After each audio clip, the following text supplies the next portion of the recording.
Good evening and a cheery welcome to the show that's guaranteed to take you half an hour nearer to your own death. In the news this week, Tony Blair insists there'll be an important role for women in a new Labour government.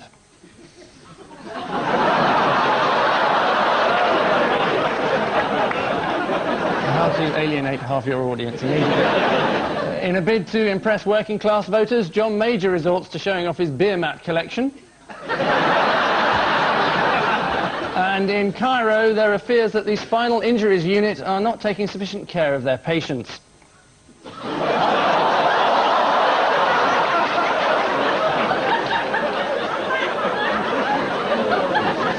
On Ian Hislop's team is a top Channel 5 comedian, so our apologies to the 40% of viewers who are unable to see him at the moment, Fred McAulay. Thank you.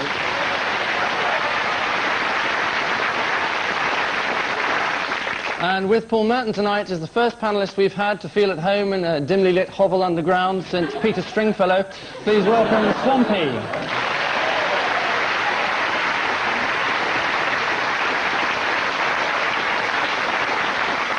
In round one, we show the panel extracts of the week's news, and they do an excellent impersonation of people who've never read a newspaper. Ian and Fred. Oh, there's a wet fish, and he's holding something. Who's that? No idea. Probably the Prime Minister. Oh, no, that's him, isn't it? Hello. Oh. Who's that? It looked like somebody on drugs, but I don't know who the last person was. I think the big story is that this bunch of sleazy incompetents are going to be thrown out on their ear. Are we referring to the Tory government here at all? We are. Right.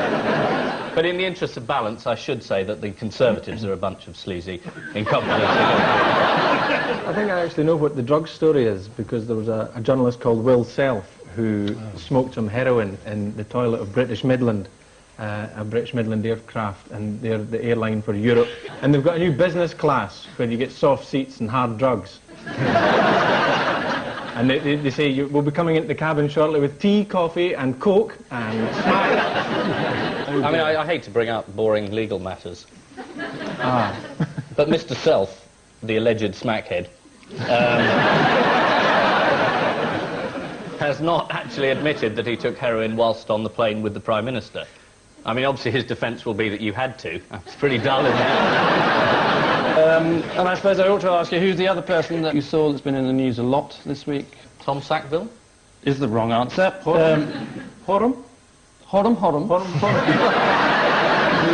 Strange Scottish cry. And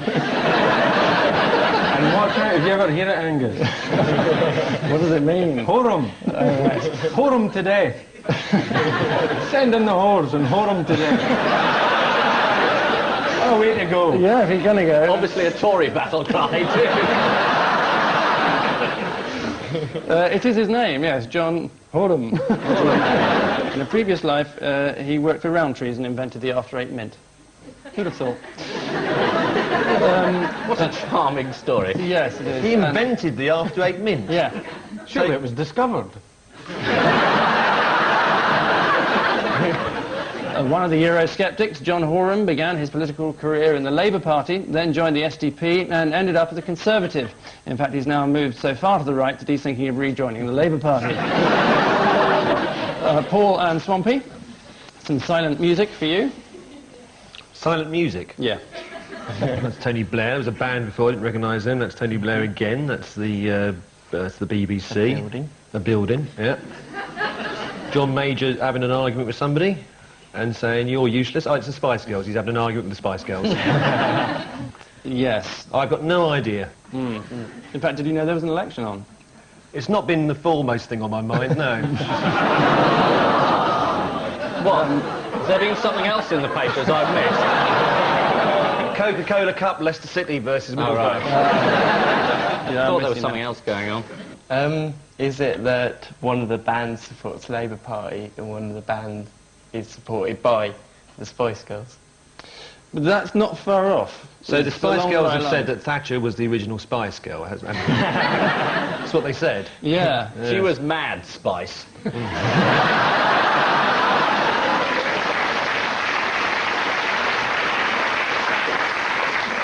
So presumably that group, I didn't recognise, you didn't know who they were, that first lot, but... So you recognise them? Not the first group. D-Ream. Who? D-Ream. Who? How do you know D-Ream? I went to a lot of their early gigs. They do a song called Things Can Only Get Better, which the Labour Party have adopted as their theme tune. And the Conservatives complained that the BBC were making a link between the idea of things getting better and the Labour Party. So the BBC, of which we are a part, is never again going to make the link between things getting better and the Labour Party. Things improving, Labour Party, no link. Excellent. Well, getting better, Labour Party, no link. Right. One or two other songs that are being used by different parties. Are you aware of the referendum party song, for example? We're going to lose. It's actually called We're the Rabble Army, Hear Our Battle Cry, Ooh, Ooh, Ooh. It's not unusual for politicians to use pop songs for their campaigns. Bill Clinton used Don't Stop by Fleetwood Mac, Helmut Kohl chose Simply the Best by Tina Turner, and Boris Yeltsin used Too Drunk to F*** by the Dead Kennedys.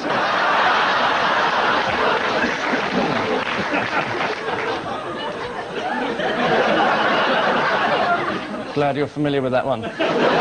Early on in the campaign, Ken Clarke attempted to show that he was in tune with the youth of today when he said, I tell you what I want, what I really, really want, sustainable economic growth, low inflation. So if they ever feel the need for a scruffy fat spice, they know who to turn to. Ian and Fred, take a deep breath. Swimming pool. Oh, the person who ate all the biscuits. It's one of the bigger stories of the week. Uh-huh. It's about a girl who, her local swimming pool was being closed down. And she thought this was unfair, and she said to the council, why haven't you got any money? And they said, come to a meeting and you'll see. So she went to a meeting and she looked round and all the councillors were shoving in Kit Kats.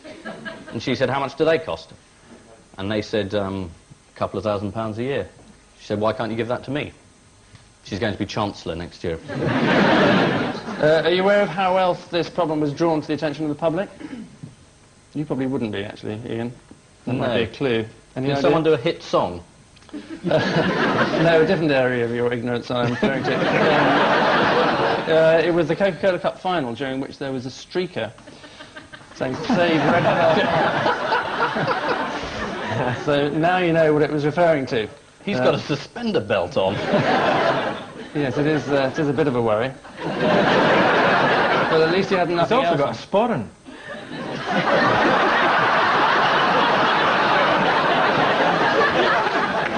It is the 14-year-old schoolgirl Jennifer Carling who was so incensed at Redcar Council's decision to close her local pool that she challenged the councillors to give up their free chocolate biscuits, thus saving £2,700. Councillors congratulated Jennifer on her success and shortly afterwards voted for a new bypass that would go straight through the girl's house. And finally in this round, Paul and Swampy, Home Sweet Home. That's an aeroplane taken off, and there's one behind it. Has it got something to do with Manchester Airport? Might be. Yep. Has it? I'll just check. Yes. Yes, it has. Yeah. It says someone's tunnelling under Manchester Airport's second runway.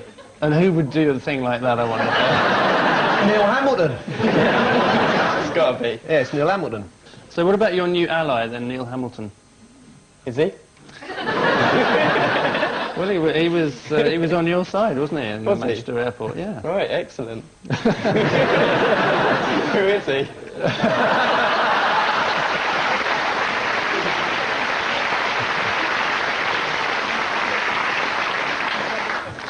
Ian, perhaps you'd like to... Do you not know who Neil Hamilton is? No, I really don't. That's terribly commendable. must be If only famous. I didn't. He won't resign. Who won't? Hamilton. Neil Hamilton. Right, He won't oh, resign. right. Who's he? This is getting rather tiresome. It's getting like reminiscent of a conversation an old people say.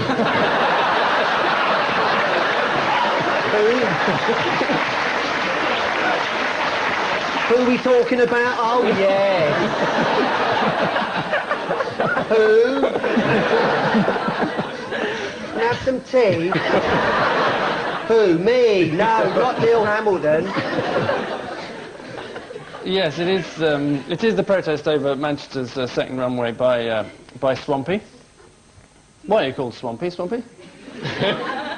It's not your real name, is it? No, I used to live in the swamp.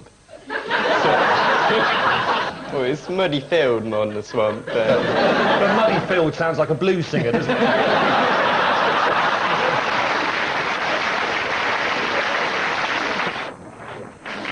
But what about your mates Digger and Animal, and why are they called Digger and... Digger? Yeah.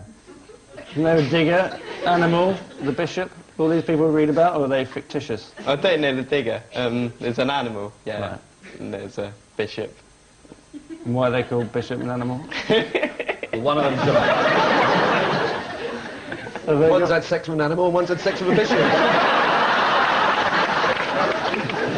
Swampy has been arrested several times and was recently fined £600, although he explained, "I'll pay the money off, no problem. I earn £550 a week writing for a Sunday newspaper and it only takes me an hour." So, you're obviously new to the job if you spend that long on it. Anyway, at the end of that round, the scores are Paul and Swampy have a largely hopeless 2, whilst Ian and Fred have a thoroughly proficient 6.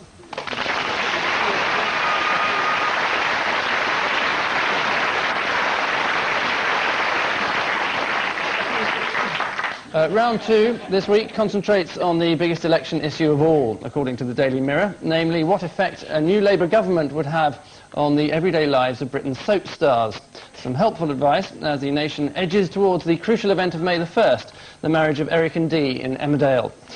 So the team's job is to identify the stars and, using their in-depth knowledge of soaps, tell us how Labour policies will affect them. Here's the first one, Ian and Fred.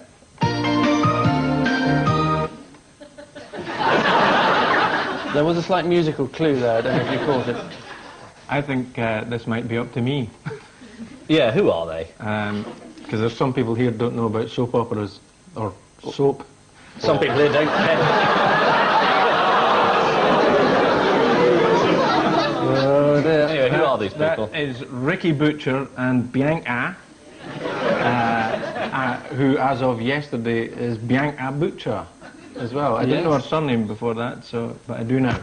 I tell you what he does, he works in a garage, Ricky. So given that information, what might the Mirror think that he would benefit from under a Labour He'd be given a government? minimum wage and a married person's allowance, and life would only get better, as Dee Reed put it.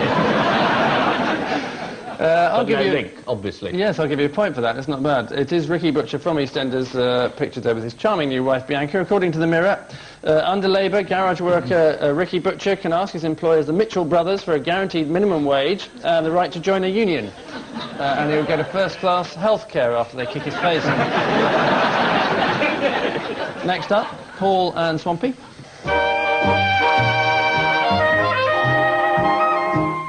Well, I know he's in Coronation Street because he's been in it for years, but I haven't seen it for about 20 years.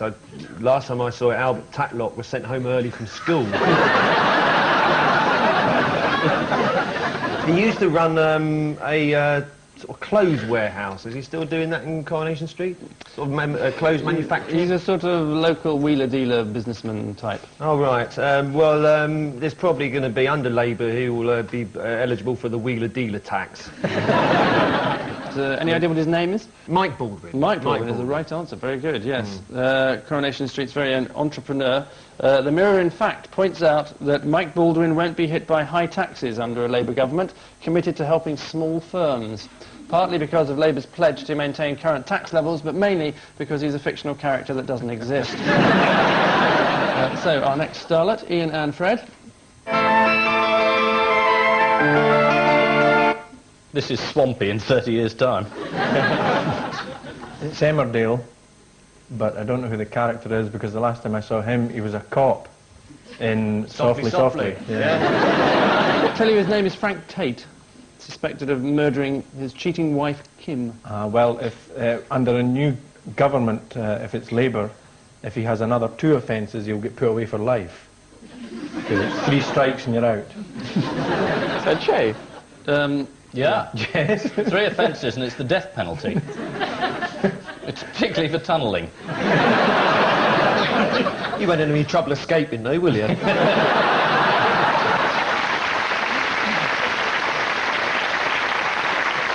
actor's name is Norman Bowler.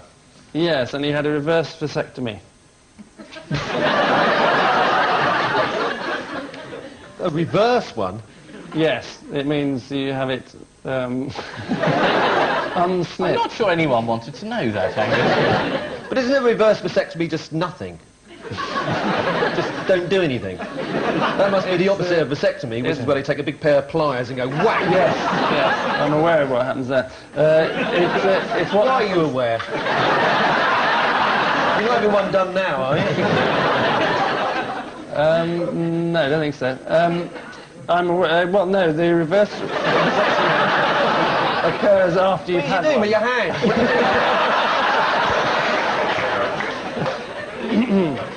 No, that hasn't got anything to do with what Labour would do to his life. They'd be tough on him. Toughen bollocks, toughen the causes of bollocks.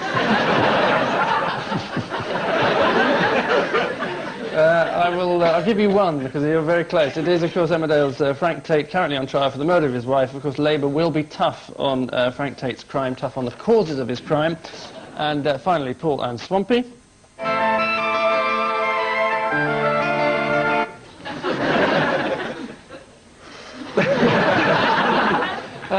What are double Mandy's for £2? Yes, you tell me. This is Emmerdale, isn't it? So she runs some sort of transport cafe or something, presumably? Mobile burger van, yes. Does the mobile burger van, does the mobile refer to the burger or the van? I really must remember to watch the soaps. You miss all this, you see. But I will give So you... much better than having a life, isn't it?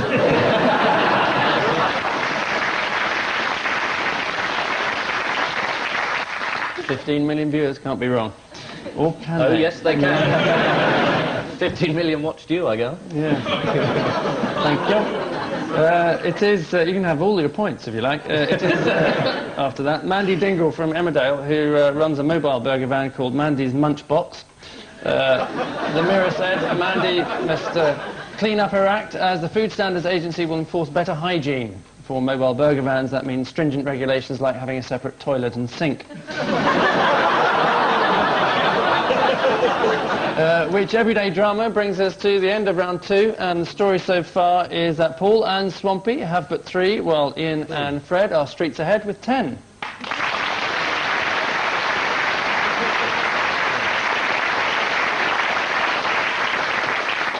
So a big welcome back, or alternatively, oh my god, not that again, to our odd one out round. Paul, your 4 lightweights are Terry Marsh, Jerry Hayes, Neil Hamilton, and Martin Bell. Well, Terry Marsh was accused of shooting Frank Warren, the boxing promoter, but was found not guilty. Martin Bell has been shot at. Well, it is to do with assault. Jerry Hayes got assaulted Did he? when he was campaigning. Someone came up and thumped him. They were all punched, but Martin Bell was shot. So he's the odd one out. Is the right answer.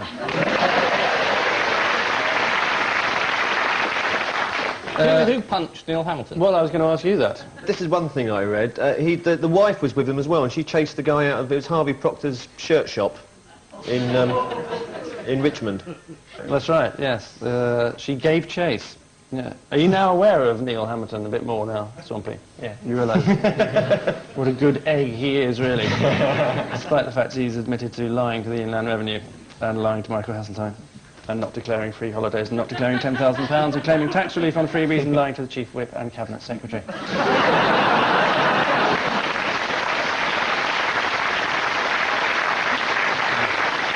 Last week, Jerry Hayes was punched to the ground whilst he was out canvassing in his constituency. The man shouted, "I hate Tories, especially you nasty little cheat showing your face around here, I wish you were dead."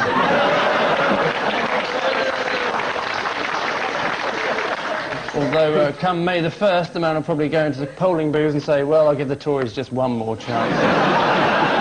Swampy, your familiar foursome are Diana Dawes, Melinda Messenger, Desmond Morris, And the magic roundabout. Is it that she's supposed to be a sex symbol? Dinosaurs. First one. Yeah. And next one, who I don't know the name of, is also supposed to be. Right, Melinda. And the magic roundabout isn't a sex symbol. And so you're suggesting that Desmond Morris is? Melinda Messenger, is she the only one who's extremely busy?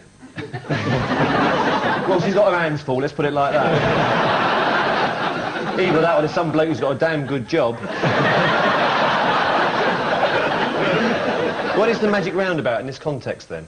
Is it just a roundabout? Well, it's not just a roundabout. It's one of the I largest think it's in the in country. Swindon. It is in Swindon, yes. Well, it's exciting things about Swindon, isn't it? Diana Dors came from Swindon. Melinda Messenger did as well. OK, go on. I think Desmond Morris does come from Swindon. Maybe it's the roundabout because it's the only one that's still in Swindon. Is the right answer. The Magic Roundabout is a system designed to cope with 10,000 drivers per hour trying to enter Swindon. A little bit optimistic, possibly. According to zoologist Desmond Morris, whose original habitat is Swindon, man has the largest penis of all the primates. At least that's the line that served him well at the Whipsnade Christmas party. Fred, your four matinee idols are Bruce Wayne, Michael Heseltine, Ian Greer, and Lurch. It could be Lurch. I'm just thinking out loud here. Does Michael Heseltine cover for Batman when he's busy? Like Bruce Wayne's phoning him up saying, look, there's something going on down at the where I can't get there tonight, I've got a dinner engagement, can you dress up in the suit? Is it about butlers? Might be. Because Lurch is the only one that's a butler there. Bruce Wayne's got a butler, Alfred. Heseltine's got a butler. If Ian Greer's got a butler, that would make Lurch the odd one out because he's the only one that is a butler. Is the right answer. Michael Heseltine obviously needs a butler to look after the estate whilst he's out trying to bring about John Major's classless society. Ian Greer claimed in a recent interview that he was all but bankrupt, although he did still employ a butler, so just down to the bare essentials then. In 1993, Adam West, the actor who played Batman, declared, "I hated Batman. People treated me like a joke. I was angry and depressed." That was until he remembered his bat antidepressant spray in his utility belt. And finally, Ian, the Queen, John Major, Douglas Hogg, and Norman Wisdom. Well, Norman Wisdom is incredibly popular in Albania. And he's having a laugh there because he's just yanked John Major's trousers down.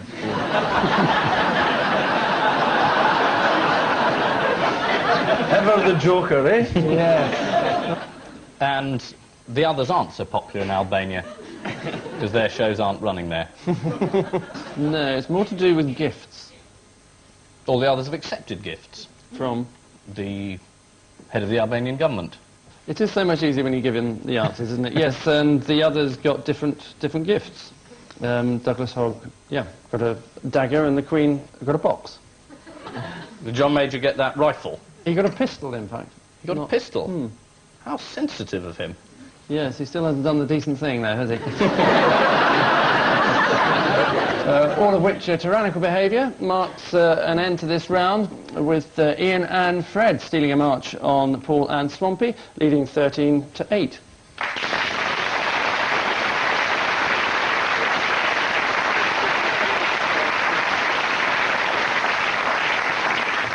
So 3 rounds down and just 29 to go before the end of the series as we enter our now widely reviled missing words round. A number of headlines including some or none from this week's guest publication, Wet News, the newspaper of the water and effluent treatment industry.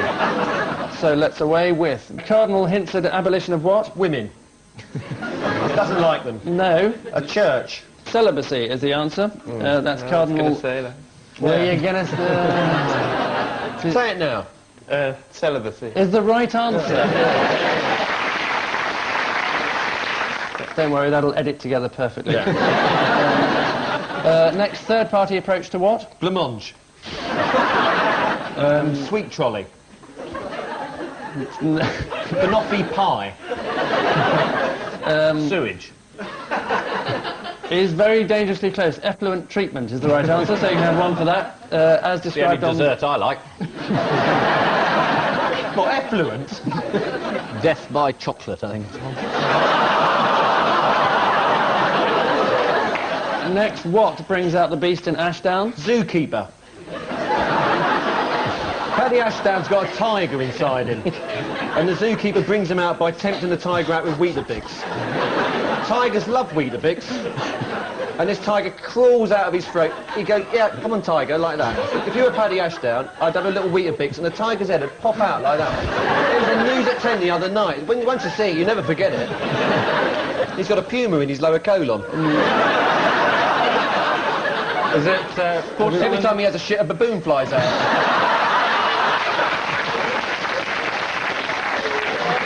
I read it in Wet News. Farmyard visit is in fact... Yeah, it was animals. Yeah, it was to do with animals, I'll give you one. That's just charity. Yes, but you are 4 points ahead, so there we are. This is Mr. Ashdown, who squatted in a sheep When pen did I this ever week. get a point for being behind? He said farmyard visit, and it was to do with animals, so, you know, just sort of... What, pumas and tigers?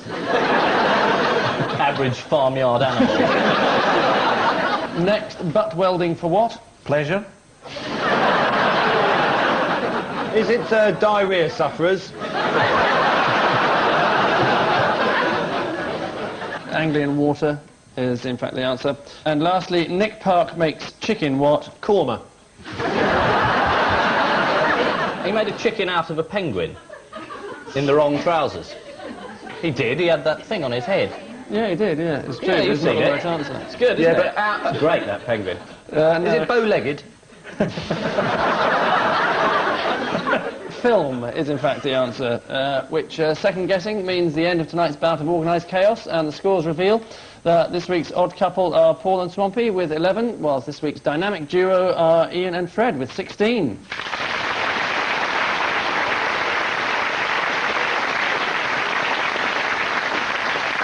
So, a New Age lifestyle to our winners, New Age hairstyle to our losers, and I leave you with news of a spectacular moment at the World Tortoise Stamping Championships.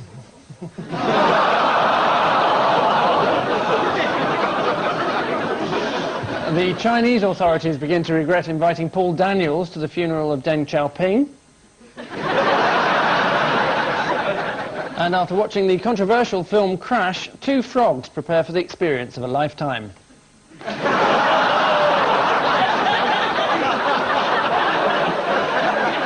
Good night.